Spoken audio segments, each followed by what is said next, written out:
The other thing that we also look at is we look at the workload. Now, who thinks that all of the workload on their SQL Server boxes is ad hoc? You'd be surprised. What SQL determines is ad hoc is basically anything that we don't have a stored procedure or an execution plan for.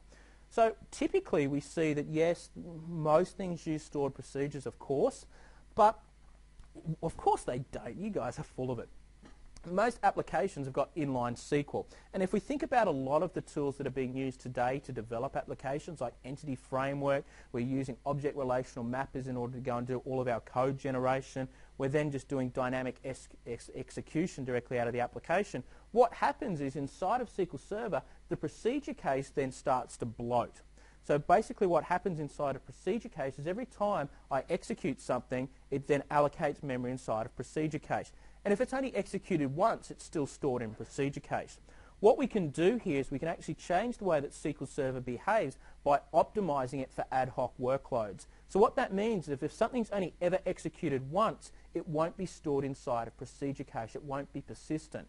Only if it's executed more than once does it stay inside a procedure cache, which means that we leave more memory available for other operations in SQL. And I'll show you a little bit later how we can dig in and find out whether memory's been allocated correctly based on procedure cache. So I look at my configurations. I then want to go and take a look at what's called our master files. So sys master files gives us the information about all of the database files that we have running on our server today. So I've just got some calculations there that I'm using, but just remember sys master files.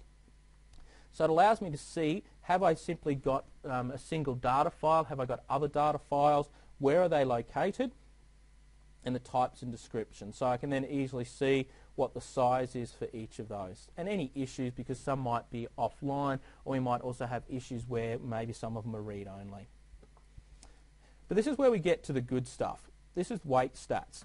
So weight stats, there's a dynamic management view called DMOS weight stats. DMOS weight stats allows us to go and see. So you'll see that I've got a lot of other guff around this. I'm filtering out certain things and doing calculations. But as long as you remember that you've got the DMOS weight stats, you'll be all good. So what I've got here is a CTE, so a common table expression that I'm going to run over the top of this.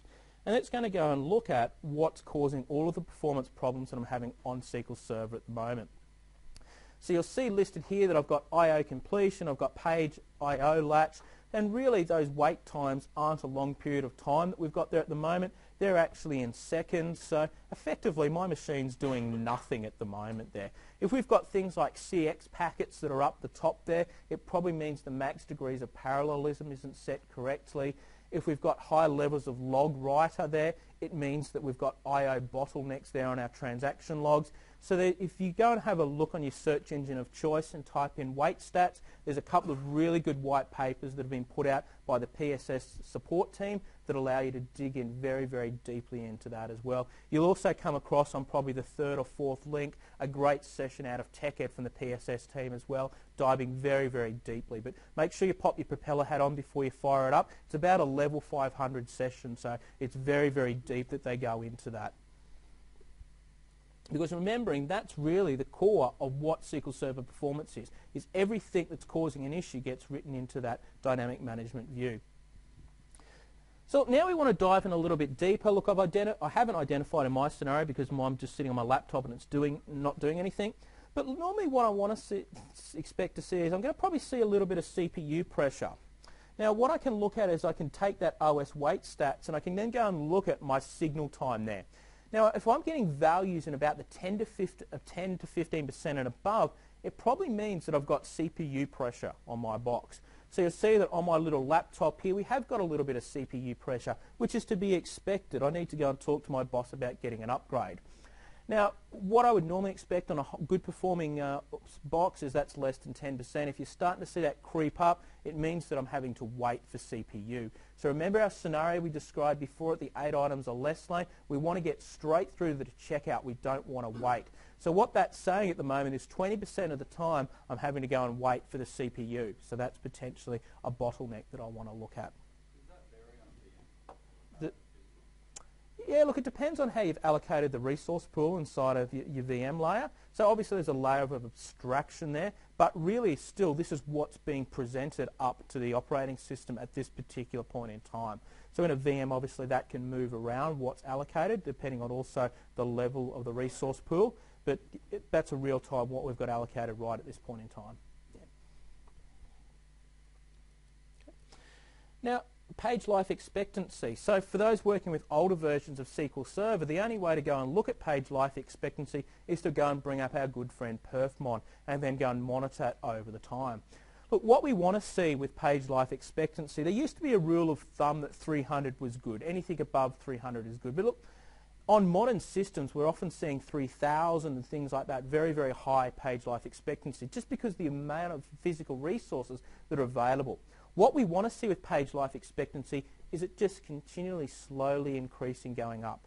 Because what that means is that the page is being stored in memory for a longer period of time. So we expect that to go up. If that's going up and down, it means that we're going to have memory bottlenecks there. We don't have sufficient memory in order to store everything, the workload that SQL Server is trying to use. So on my machine at the moment, if I execute, I've got a great page life expectancy. That's because it's not doing anything at the moment. We're going to actually put some workload on very shortly and see what was happening.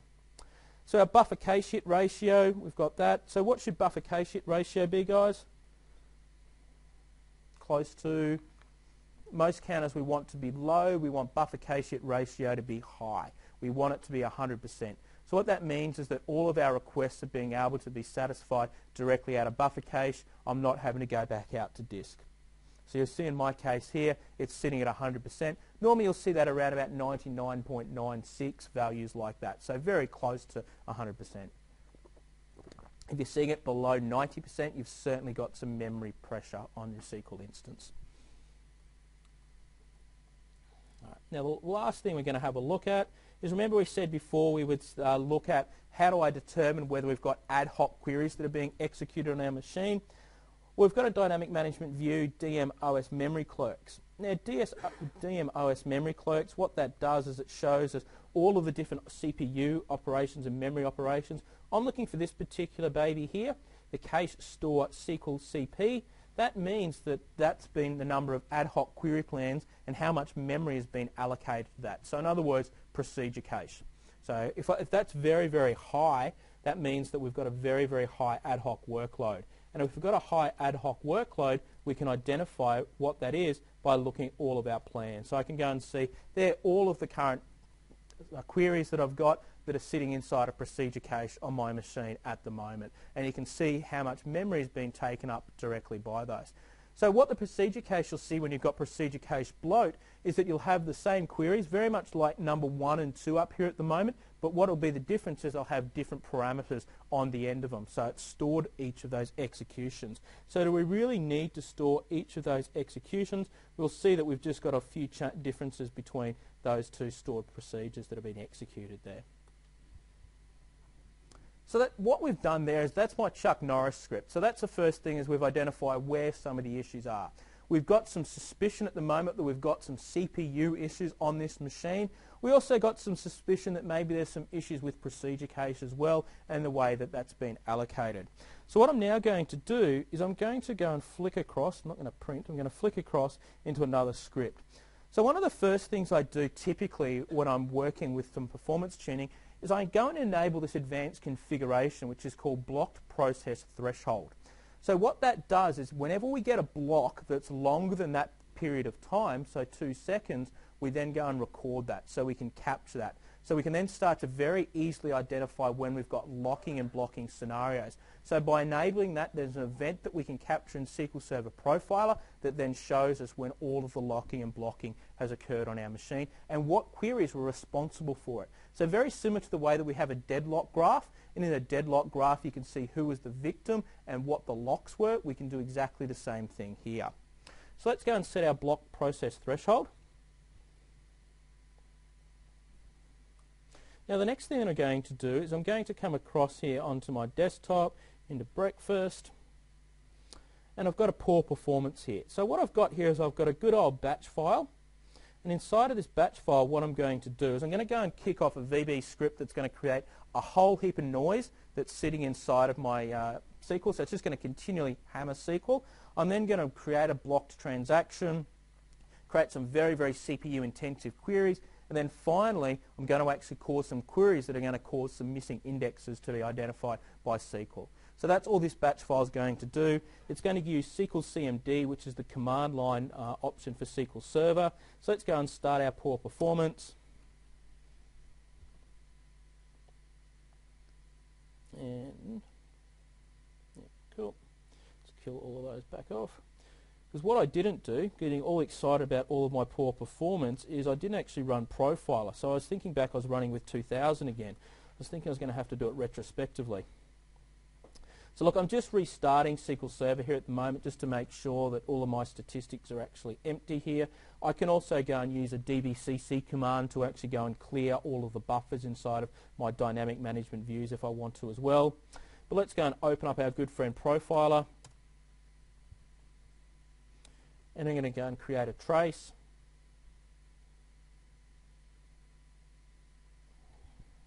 I'm going to save it out to file.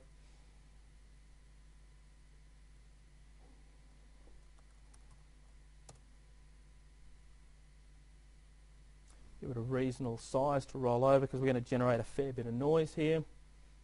Because what I'm trying to simulate here in this demonstration is working in the real world, because often we've got a number of different applications that are connecting into the one SQL instance, and it's like trying to find a needle in a haystack. So that's what we're trying to simulate here. So I'm going to come across my event selection here. I'm not interested in any of my audit information or my session information. And look, also I'm not interested in when my SQL command actually started. I'm only interested in when it completed, because otherwise we get additional noise inside a Profiler. We get when the command started, and then we also get when the command stopped as well. So what I'm also going to do is I'm just going to show all of my events, and you'll see that I've got my errors and warnings here. And under errors and warnings, you'll see that I've got a blocked process report. So I can tick that, and what's going to happen is whenever a process is blocked for a longer period of time than what my threshold is, it's going to bubble up and be identifiable inside a Profiler here. And the other thing I want to be able to do is I want to go down to my stored procedures. And what I want to do is I want to look at my statement completed. So I'm going to click statement completed. Can anyone tell me what that event there does? One of the problems when we run Profiler is when we go and capture the TSQL and the SQL event, we get execute this stored proc. But we don't know what the SQL was that was executed inside of that stored proc. We then need to go and do an SP help text, or we need to go and look at the definition for that stored procedure. By selecting that statement completed inside of the stored procedure event, it allows us also to see the exact SQL statement that was executed by the stored procedure. So let's go and run that now. Let's go and create all of that noise that we were going to do before. So start my poor performance. You'll see if I come across now into Profiler, we're about to get very, very noisy. So there's my block process. So all of a sudden there you go, generating lots and lots of workload going through there.